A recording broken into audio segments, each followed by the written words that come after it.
But concerns are now growing that the euphoria around Prime Minister Abiy's changes are both masking and unearthing deeper problems inside of Ethiopia. A growing number of observers are starting to ask whether Prime Minister Abiy is simply moving too fast and whether the reforms he has initiated are generating instability and security and hostility in Ethiopia's ethnically based federal system of governance.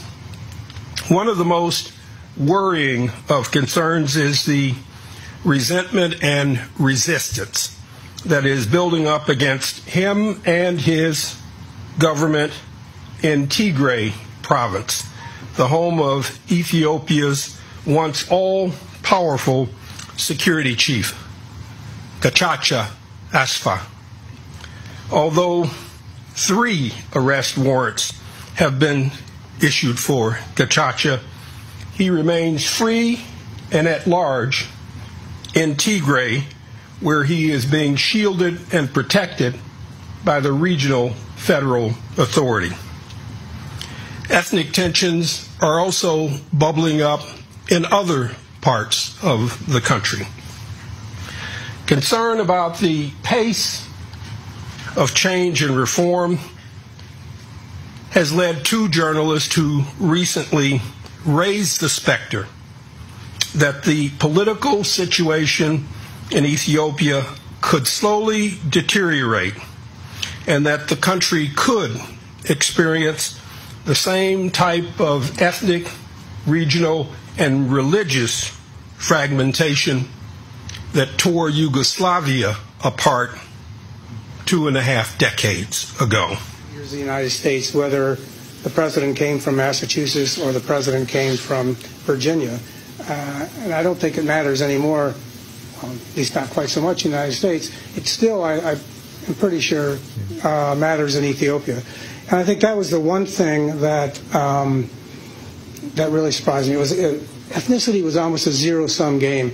Everyone was an Ethiopian, but in their heart they were Tigrayan or Oromo or something else. And I think, when you look at it, ethnicity as a zero-sum game, if she gets something, that means I lose something, and that's not good for a country, obviously.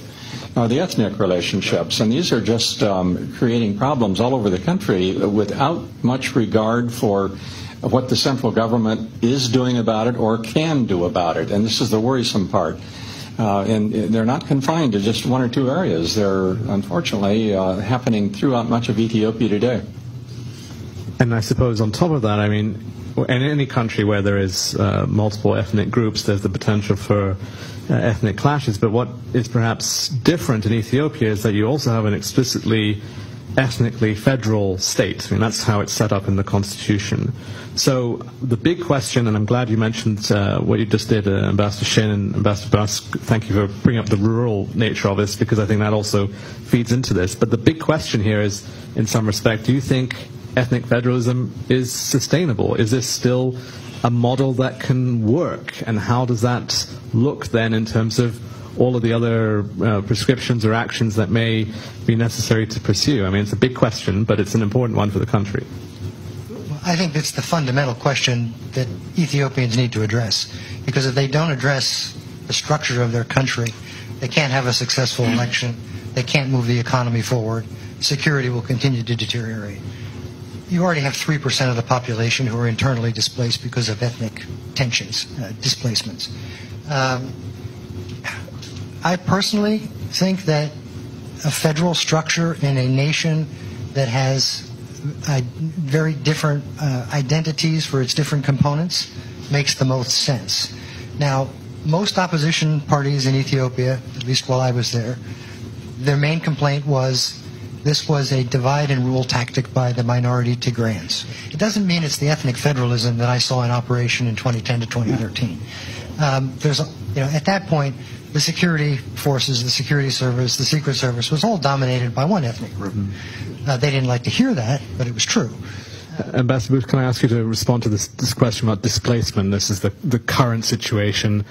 Is it fair to say it's all the result of ethnic problems? Are there other causes to it? Are there other factors that explain it?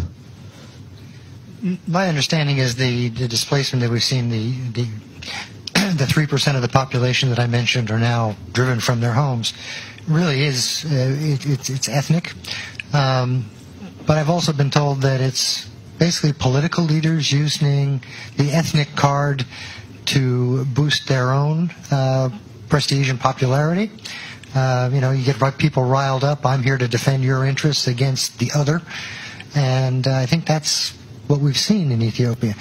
I did hear when I was out there that the federal government's response was an edict that everybody should just go back to where they came from, i.e. if you were displaced, go back to where you were displaced from. That's nice to say, but very hard to actually implement. Why would people go back if they were driven out of their home? How would they feel safe there? If their home was burned, who was going to help them rebuild it? So, there's a conundrum there. And I don't think that this displacement issue is going to be settled until the broader political structural issues are settled in the country. And perhaps I can ask you to continue from there about the views of the Ethiopians you interacted with on reform. So you were just there. How did they see it as... Well, I think it's a matter of, you see it from where you sit. If you're sitting up in Tigray, you think this is not particularly good development, that the country is degenerating into lawlessness and chaos, the economy is collapsing. If you're sitting in Oromia, you're breathing a bit of a sigh of relief that we now have our rightful place, we have some power. I think Prime Minister Abiy, as he was described, is still by far the most popular person in the country, but that popularity is beginning to wane the longer he's in charge. And I would say one of the real challenges that he faces is there are rising expectations in Ethiopia now. And one thing I do remember from Political Science 101 is that revolutions only occur in situations where there are rising expectations. So he has a lot of work to do if he's going to keep the country together, find that sweet spot of, what works governmentally wise, structurally, federal, centralized, what combination between government and party going forward. I think that's also a key structural issue that needs to be addressed.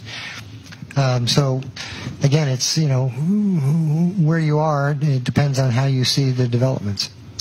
Well, again, I'll go back to structural problem, and I talked about the political structural problem. There's also an economic structural problem that basically relates to the political system, which is you have too many state-owned enterprises, too much of the military engaged in things like MITEC, which now they're trying to break up.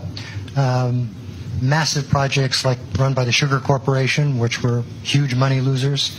And the problem you have now is you can't just go and privatize things because what foreigner is going to come in to run something in Ethiopia to sell to Ethiopians for the most part? I'm not talking about manufacture in Ethiopia for export, but to deal with the local market. For example, telecom, which is primarily a local market. If you don't have any foreign exchange that they can then use to repatriate their profits. So I think structurally one of the things the government needs to work on, and perhaps we can lend some ideas in that regard, is how to sort of begin to demonopolize, de-oligopolize the economy. Allow more competition, allow Ethiopian entrepreneurship to flourish. It used to really frustrate me when people would say, we need to teach the Ethiopians entrepreneurship. I said, have you ever been in Washington? Ethiopians are naturally entrepreneurial. So let's forget about teaching them how to do that. Let's give them the opportunity to do that. One of the things that strikes me, I visited a Turkish textile factory where they were manufacturing garments for export. And the biggest complaint was there's no supporting infrastructure. So I had to bring in some of my own workmen to do the type of building that I needed for my factory. Of course, I had to import all my machinery because none of it's manufactured locally. But I then had to create my own cardboard box manufacturing company because there was nothing locally that I could just buy from. I had to, in effect, set up my own bus company because there was no one that I could really rely upon to provide transportation for my workers.